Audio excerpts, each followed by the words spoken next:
Hi, and welcome to Fox 29's McNeese State Cowboys 2015 review of a magical year. Your Cowboys 10-0, their 5th time in school history with an undefeated season, 14th Southland Conference Championship, and an opportunity to take on somebody in the FCS playoffs. We'll review that season here today, and usually I end the show on Inside Cowboy Football saying it's always a great day to be a Cowboy. Well, this year it has been a great year to be a Cowboy. Saying that doesn't mean just cheering for the blue and gold and the Cowboys get a victory. There's a lot more to that. The Cowboy, rugged, trailblazer, fights through the good times and the bad, and that's exactly what the Cowboys have done this season. According to head coach Matt Viator, there were a lot of challenges and a lot of optimism for the 2015 season. The expectations were really high coming off of off-season, the attitude that our kids had, and spring ball was fantastic. Was really excited about the recruiting class coming in, and so expectations from within the building were through the roof. And certainly, you got to get out there and play, and and see how it happens if you can stay healthy enough. But the expectations, like I said, you guys know I'm not a big talker, but in the building with the coaching staff, expectations were through the roof. We felt like that we really had a lot of talent on this football team. The excitement surrounding the 2015 season was felt throughout the country as the Pokes prepared to visit Baton Rouge and take on the LSU Tigers for the second time. This matchup would catch the attention of head coach Les Miles, who recounted a near victory for the Pokes against Nebraska the season prior. Well, first of all, McNeese State is a very quality team. They dang near beat Nebraska a year ago at Nebraska, and we recognize that they'll play extremely hard against us. So we're going to be prepared. We recognize that Coach Viator does a great job there, and our guys are going to look forward to the competition, I promise. With a kickoff looming, the highly anticipated matchup would finally arrive.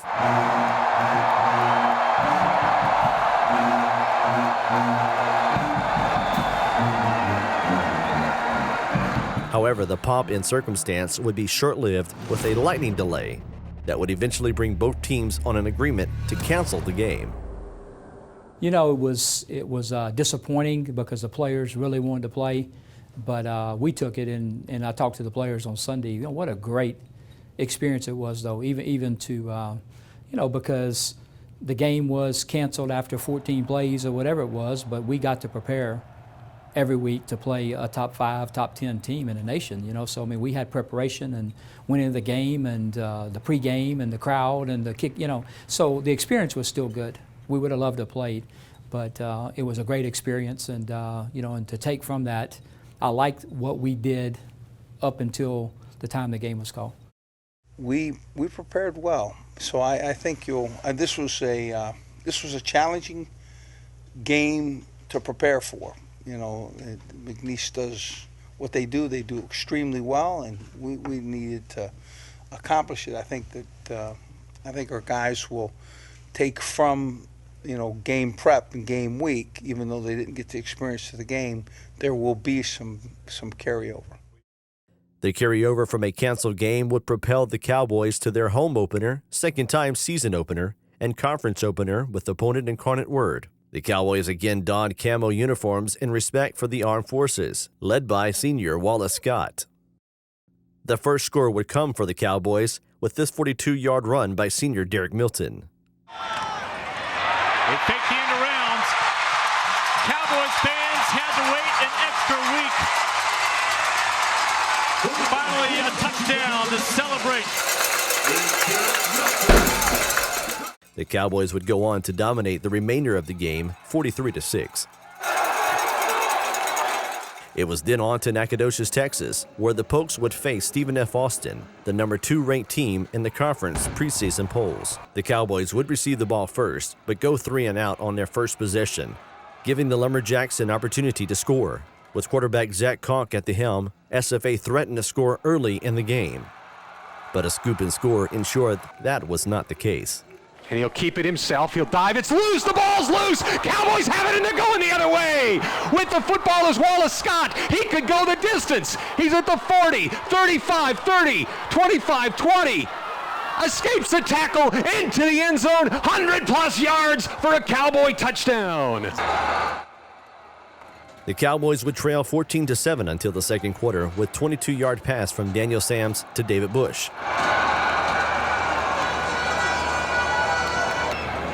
The Lumberjacks would not score again in the ball game, and the Cowboys continued to dominate both sides of the ball and would win 28-14.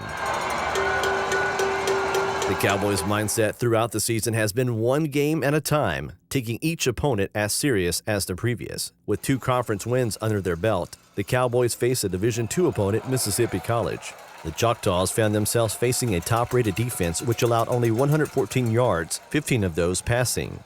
And check out this pass from Daniel Sams to Kent Shelby. Sam's back to throw now. He's going to throw deep. He's looking for Shelby in the end zone. He caught it! Cowboy touchdown!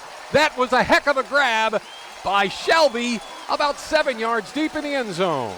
The Cowboys would score 4 additional times and earn over 500 yards of total offense, winning 37-0. Wide receiver screen. Bush makes the reception. He's got running room. 10, down to the 5. Goal line and the touchdown, Cowboys. Southland Conference action would continue with a trip to Thibodaux, Louisiana to face the Colonels of Nichols University on their home opener. The Cowboys scored 4 times in the first half, including this play from David Bush. Screen, that's thrown backwards. This is going to be a deep pass, and Shelby has it. 10-yard line, 5, goal line. Put him up there, Rip. Touchdown, Cowboys. The Pokes held an impressive 480 yards on offense and outscored the Colonels 37-7, with Nichols' sole touchdown coming late in the first half. Touchdown, Cowboys. Batiste hauls it in.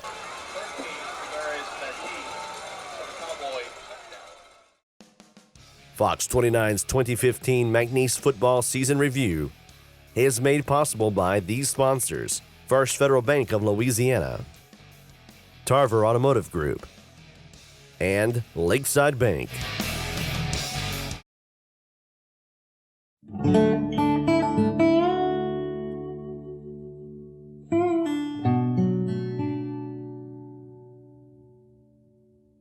Welcome back to Fox 29's 2015 review of the McNeese State University Cowboys.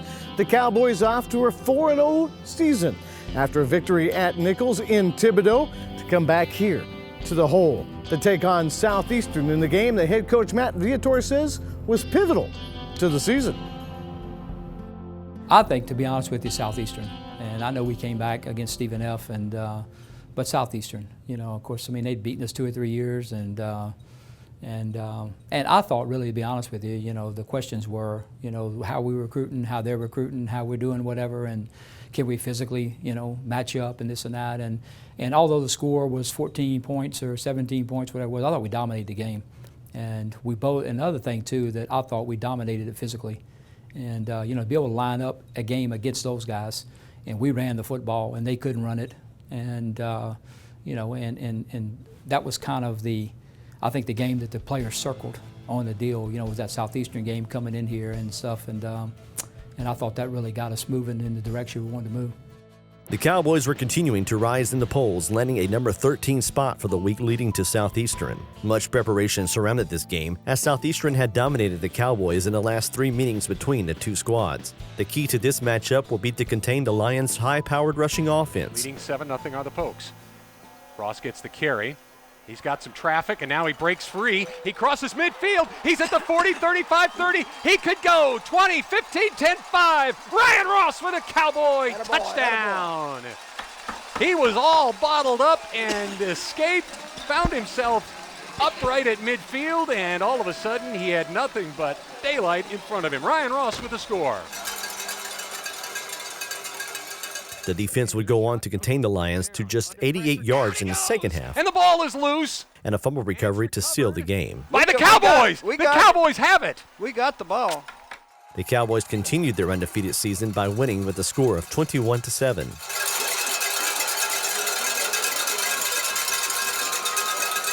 As the season continued, the Cowboys made their first of 2 long road game trips with a stop in Conway, Arkansas. The now number 9 Cowboys would face the top-ranked offense in the nation and a battle for who would control the top spot in conference play.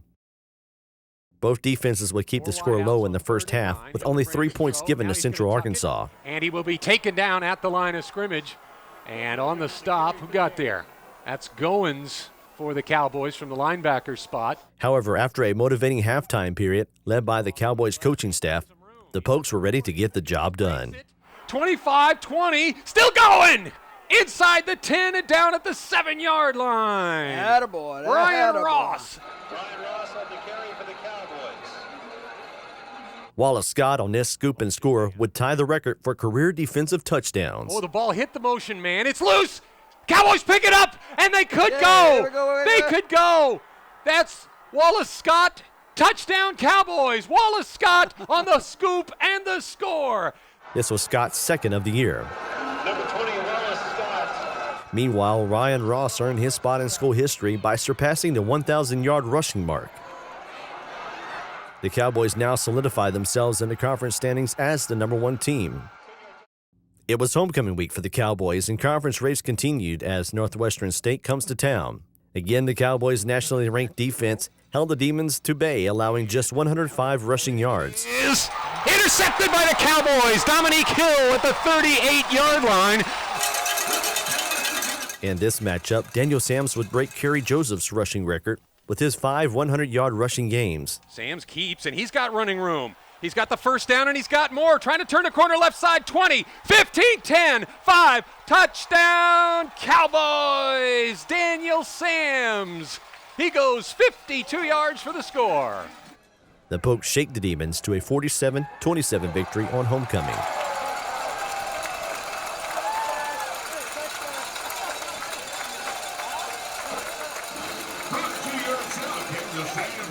The season continued for the 7-0 Cowboys with the longest road trip of the regular season, a 500-mile trip to Abilene, Texas for a Halloween matchup. The Cowboys again dominated the ground game, keeping the Wildcats to just 27 yards and would rely on a young quarterback to lead the team. He's going to throw. It's tipped up in the air. Intercepted. Gabe Hamner has it at the 35-yard line, and the Cowboys will start right there. The Cowboys would shake off the Halloween scare, winning by just 2 points, 15-13.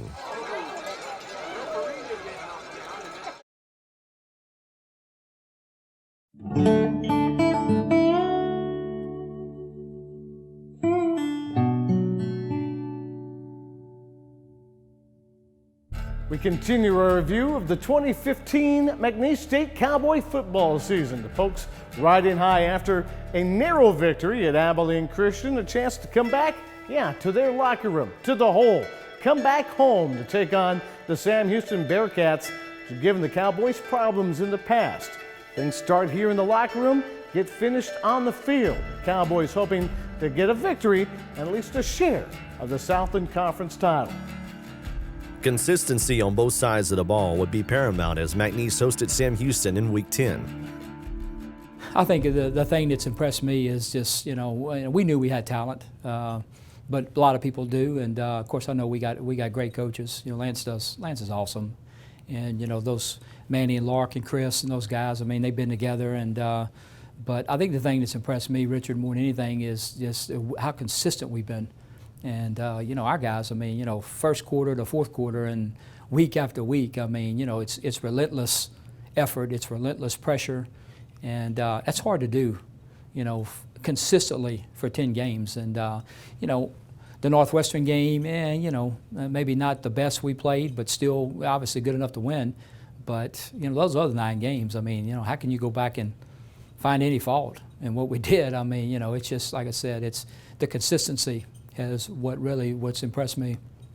The Pokes had an opportunity to call itself the conference champions for the first time in 6 years. Sam's back to throw. Now he'll run it himself. He's got some room up the middle, and he's got a first down, and he's got more. 35-30, 25-20, 15. They won't get him. Touchdown, Daniel Sams and the Cowboys. The Bearcats' sole touchdown of the game would come early from an interception. Having met the Pokes' defense with attitude, their offense would be unable to make another score. And this could go all the way. Cutting it back at the 25 and the 30, and he's going to go. Late in the second half, 2 mishandled kickoffs by the Bearcats would ice the game for the Cowboys and lead them to the automatic playoff bid and the Southern Conference champions. Cowboys have the football at the 20-yard line. Amazing. And boots it low again. This time Sam Houston will get all over it. It's loose again. No way. The Cowboys got another one. You have got to be kidding me. At the 36-yard line, it's recovered by Holden Rogers, the linebacker. With this win, Coach Viator would be just one win from tying Bobby Kiesler as the all-time winningest coach at McNeese.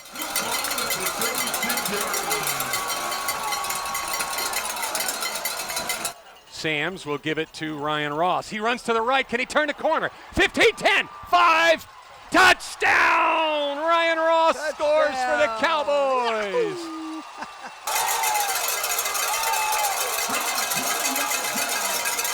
An opportunity for rest came at an unusual spot in the season with a bye week prior to the final regular season matchup against Lamar. The Pokes were eager to make a statement and assure themselves a high place in the FCS playoff field. An unusual call would lead to the first touchdown by Lamar and would be only one of 2 touchdowns scored by the Cardinals. He's got a hole up the middle. He's on his feet and brought down around the 34-yard line. So excellent field position. Actually, loose ball here. Is it a live ball? No flags are down. Cardinals bringing it back to the end zone. Signal is a touchdown for the Cardinals. Are you kidding me? That's Dedrick Garner for the Cardinals. The Cowboys offense demonstrated a talented field of players the Pokes had showcased all season. Oh, little Hand trickery off Ryan here. Ross.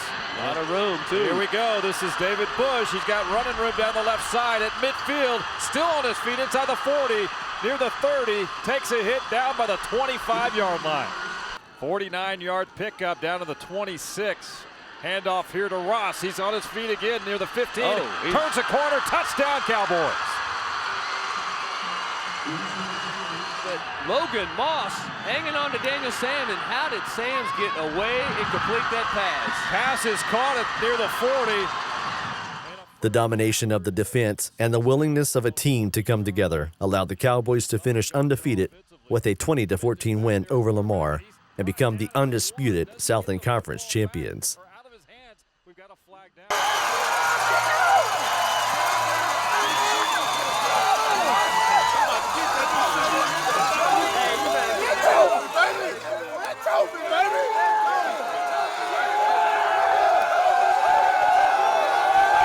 Coach Viator, undisputed, undefeated, automatic qualifier, and the 14th ever McNeese State Football Championship.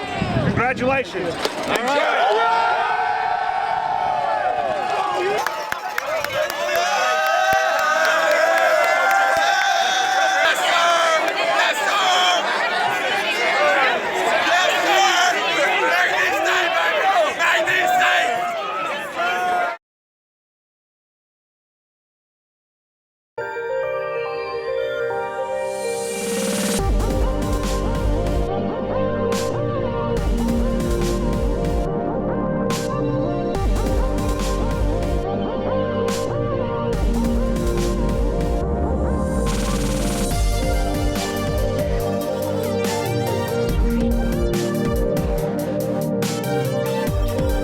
Don't miss Inside Cowboy Football, Tuesday nights at 10 p.m. only on Fox 29.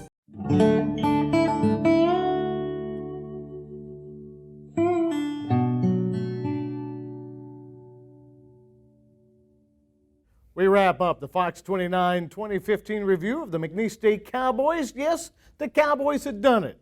They'd beaten their rival Lamar on their home turf. Cowboys 10-0, the perfect season to date, and add their 14th Southland Conference Championship, their first since 2009, and get to add some numbers to the board. All there was yet to do was find out where the Cowboys would play next. Cowboy fans alike would all meet at the Jack Dolan Fieldhouse to find out their fate. Selection Sunday finally arrived, and for many, the playoff bubble would burst. But for the McNeese Cowboys, a number 4 seed in the postseason will be the start to the road to Frisco.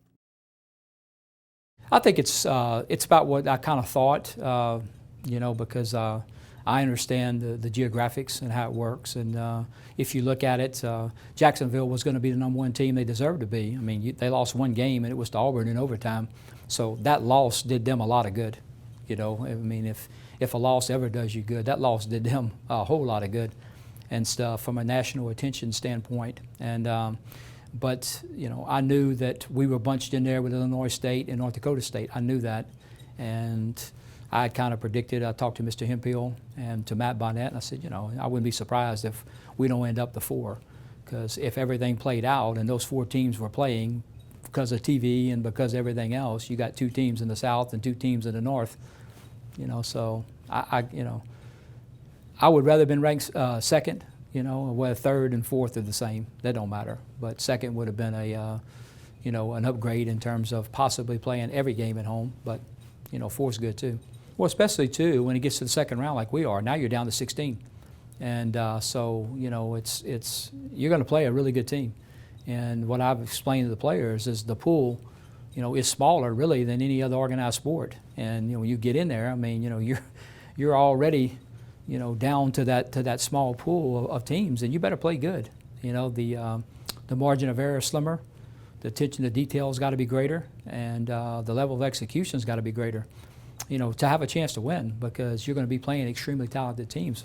Let me look who we're playing. You know, Sam Houston State. I mean, we all saw them, or Portland. I mean, or Southern Utah, who evidently is good because you know they beat Northern Arizona in a play-in game. You know, really the last game of the year, 41-40, and we had already watched Northern Arizona early in the year against Stephen F. Austin. They're talented, so you're going to play a good team. But the key is you have to play good. And execute and do the things that you got to do, and you have to do them at a very high level. As head coach Matt Viator addressed the crowd, thoughts of earlier playoff appearances come to mind. I think this team is different. You know, I think the thing I'm hoping is different is this is the healthiest we've been. And so, you know, several of those years, especially 7, 9, I mean, we really limped in. And, you know, the team that we brought to the playoffs wasn't even a shell of the team we had early in the year, especially 2007. I mean, the team that we played, Eastern Washington, you know, versus the team that beat UL Lafayette, I mean, that wasn't even, you know, wasn't even a shell of the same team. And 2009, you know, not having Todrick Penland, not having Darren Miner, not having some key guys that beat Appalachian State and early in the year. So, you know, 13, I remember, you know, the Lamar game, we lost Cahee and Guy Morgan in the Lamar game. And so, you know, we go into Jacksonville without really our 2 leaders on defense and stuff. So, you know, this time I'm hoping that we're a little healthier, and I think these kids are excited about being here. Taking a look at the playoff field for the 2015 FCS playoffs, the Cowboys will either face Sam Houston State or Southern Utah in the second round of the playoffs on December 5th. It's fun. It's you know, it's nerve-wracking, you know, because you don't know how you're going to play, but there's no do-overs. You know, there's no, okay, we can go back and improve on this. It has to happen on that Saturday night. And then, but every game is really a season in itself. It's the way I always looked at it in high school and look at it here, you know. So that second round game, I mean, that's the season, you know. And then, hey, if we're fortunate enough to win that, then okay, who we got next, you know. But you play each game like a season, really, and you know, that's what we'll do. Yes, 2015 has been a great season, but that season is not done yet. The playoffs are here. Plenty of time for you to say, "Go Pokes!" Wear that blue and gold proudly. Ring those cowbells and cheer on the Cowboys through the 2015 playoffs, where it'll always be a great day to be a Cowboy. Well, I'm thankful for the players. Number one, I mean, it's all about players for me. It's a players' game. Look, I mean, you know, we're 6-5 last year and 10-0 this year, and you know, I'm kind of old to learn a lot of new tricks, to be honest with you. You know, I'm the same guy, I'm the same coach, but you know, it's about players, and players, you know, get it done and stuff. So that's what I'm most thankful for, really, the players, and opportunity to work with these coaches, and to be the head football coach at McNeese is a tremendous blessing, and I've always said that. You know, I'm so thankful for that opportunity, and after 10 years, I still am. I mean, it's just been an incredible opportunity, and you know, one that I'm extremely thankful for.